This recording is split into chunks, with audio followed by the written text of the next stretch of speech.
24 घंटे में अपनी ज़िंदगी बदलने का ये 7वां घंटा है, यानी कि 7वीं वीडियो। दोस्तों, सर एडमंड हिलेरी और तेनजिंग नार्गे की माउंट एवरेस्ट पर जो विजय हुई थी, वो पर्वतारोही अभियानों में से सबसे बड़ी जीत थी।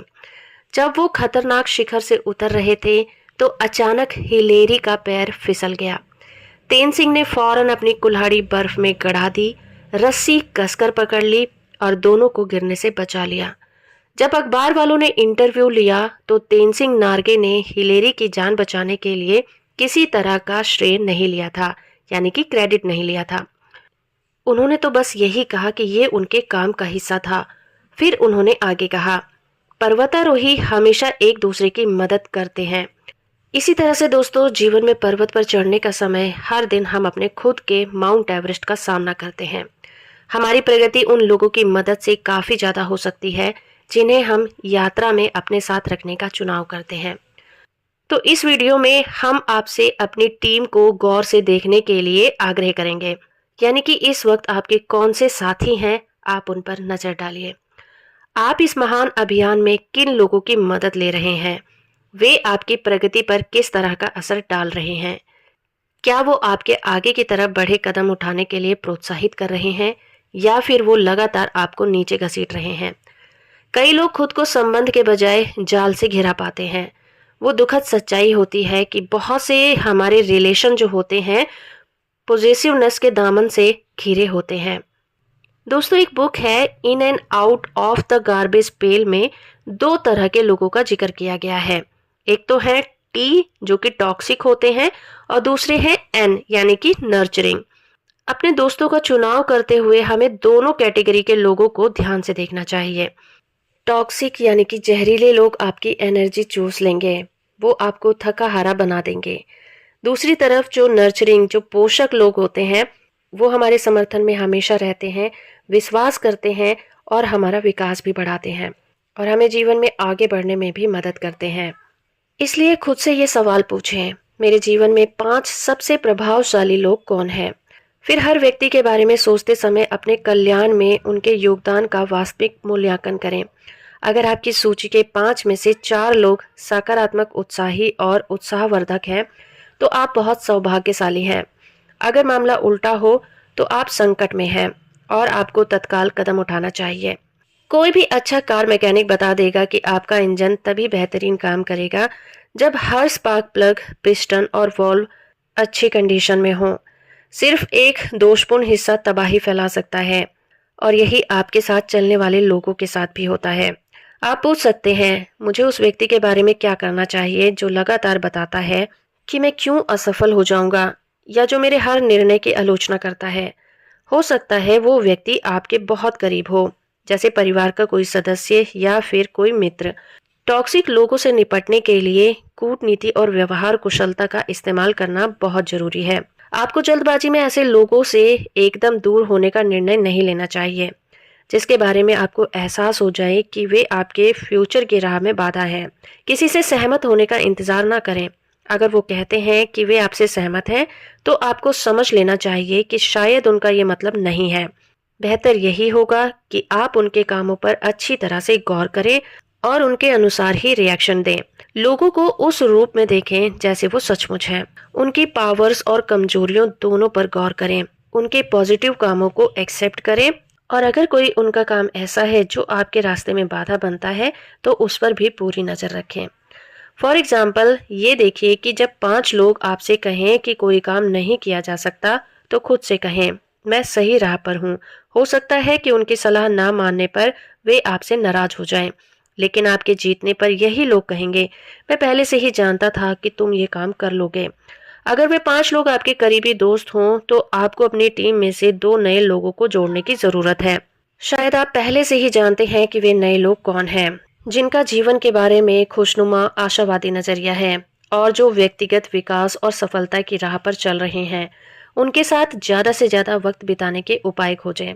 पर आपको अपने पुराने दोस्तों को छोड़ने की जरूरत नहीं है। इसके बजाय अपनी टीम बढ़ाने का संकल्प करें और उनमें ऐसे लोगों को शामिल करें जो पर्वत शिखर पर पहुंचने में आपकी मदद करें। बिजनेस एडवाइजर जैक जोफेल्ड कहते हैं, अगर आप जानना चाहते हैं कि कोई काम कैसे करना है, तो उस एरिया के कुशल और सफल लोगों से सलाह लेनी चाहिए। अगर आप अपनी सालाना आमदनी $30,000 से बढ़ाकर $70,000 करना चाहते हैं, तो उस व्यक्ति से इसका तरीका ना पूछें जो साल भर में सिर्फ 45,000 से $50,000 ही कमा रहा हो। वह तो आपको बस इतना ही सिखा पाएगा कि वो इस स्तर तक कैसे पहुंचा। सक्सेसफुल बिजनेसमैन कई बार कुछ कर्मचारियों को खुद से ज्यादा भुगतान करते हैं। उन्हें शक्तिशाली और प्रतिभाशाली टीम बनाने का महत्व मालूम होता है। बाइबल के इन शब्दों पर गौर करें। समझदार लोगों के साथ उठने बैठने वाला समझदार बनेगा, जबकि मूर्खों का साथी नष्ट हो जाएगा। ये बहुत ही दुखद है कि नेगेटिव कंडीशन में घिरने पर कई लोग एकांतवास में चले जाते हैं और समाज से कट जाते हैं। प्रभाव के नए केंद्र खोजने के बजाय वो कहीं छुप कर बैठ जाते हैं। अचानक उनका निकलना बैठना कम हो जाता है और वो घंटों ही टीवी देखते रहते हैं, फिल्म देखते रहते हैं या फिर रेडियो पर गाने सुनते हैं। लेकिन ये सारा एक तरफा काम उन्हें और ज्यादा निराशा की तरफ ही ले जाता है। जीने का सबसे बेहतर तरीका है कि आप सफल लोगों की एनर्जी को यूज करके कितनी ज्यादा प्रगति कर सकते हैं।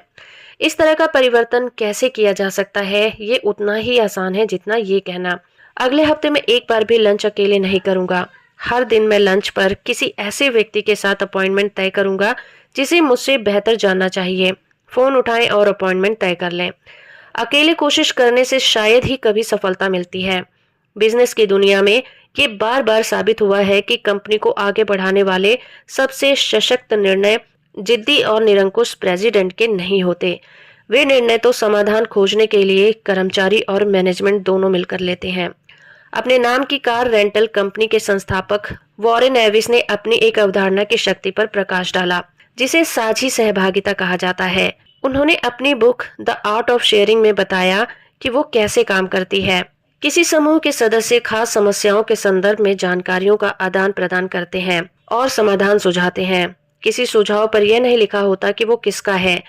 अप्रशिक्षित लोगों के सुझावों पर भी उतनी ही विस्तार से चर्चा होती है जितनी कि किसी स्पेशलिस्ट के सुझावों पर। अपनी मर्जी से एकमत होकर समाधान पर पहुंचता है। अक्सर ये समाधान किसी मूल सुझाव के अनुरूप नहीं होता, बल्कि एक नया समाधान होता है। हो सकता है कि ये कई सुझावों का मिला जुला रूप हो जो बातचीत के दौरान विकसित हुआ हो। ये प्रोसेस इसीलिए काम करती है क्योंकि इसमें हर विचार का महत्व समान होता है।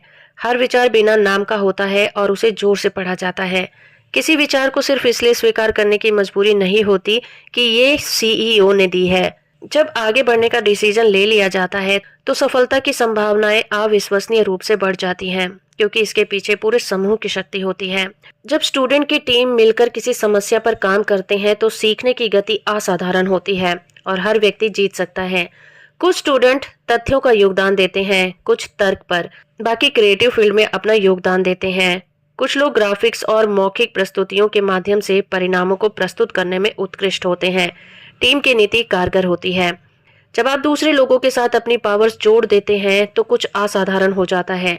आपको जो काम अकेले करना असंभव लग रहा था, अब वो पूरी टीम का एक लक्ष्य बन जाता है और अचानक आसान बन जाता है।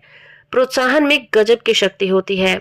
ये जीवन के सभी स्तर पर काम करता है, लक्ष्यों तक पहुंचने में, बिजनेस बनाने में, दोस्त बनाने में और अराजकता के बीच सुव्यवस्था स्थापित करने में। हमें बाइबल के इन शब्दों को गंभीरता से लेना चाहिए। एक दूसरे को सांत्वना दो, एक दूसरे का बोझ उठाओ, एक दूसरे को सिखाओ और एक दूसरे से प्रेम करो। जब हम ऐसा करते हैं तो क्या होता है? अगर हम एक दूसरे से प्रेम करते हैं तो हमारे भीतर ईश्वर का निवास होता है और इसका प्रेम हमसे पूर्ण हो जाता है। बहुत पहले जॉन डन ने लिखा था, कोई भी व्यक्ति टापू नहीं होता जो अकेला हो, हर इंसान महाद्वीप का टुकड़ा होता है। एक टेलीफोन कंपनी के विज्ञापन के 2 शब्दों पर अमल करें, हाथ बढ़ाएं और किसी को छू लें। अपने चारों ओर गुणवान व्यक्ति रखें और बाकी सभी को ऐसा बनने के लिए प्रोत्साहित करें। आकर्षण का नियम भी यही कहता है कि समान चीजें समान चीजों को आकर्षित करती हैं। शायद अतीत में आप पर कुछ बोझ लदा था जिस वजह से आपकी ओर खास किस्म के लोग आकर्षित हुए थे, लेकिन अब आप खुद को बदलने का महत्वपूर्ण डिसीजन ले रहे हैं और कई मायनों में नए बनने जा रहे हैं। यही नियम आगे भी काम करेगा। आपको दोस्तों का एक ऐसा बेहतरीन नया टीम बनानी है जो आपके नए स्वरूप से प्रेम करते हों। ऐसे लोगों के साथ ऊपर चढ़ें जिनके कदम पुख्ता हों और वो शिखर पर पहुंचने के लिए सबसे सुरक्षित तरीका होता है। वीडियो कैसी लगी हमें कमेंट करके जरूर बताइए। इसके अगले पार्ट के साथ मैं आपके सामने फिर हाजिर होंगी। तब तक के लिए धन्यवाद।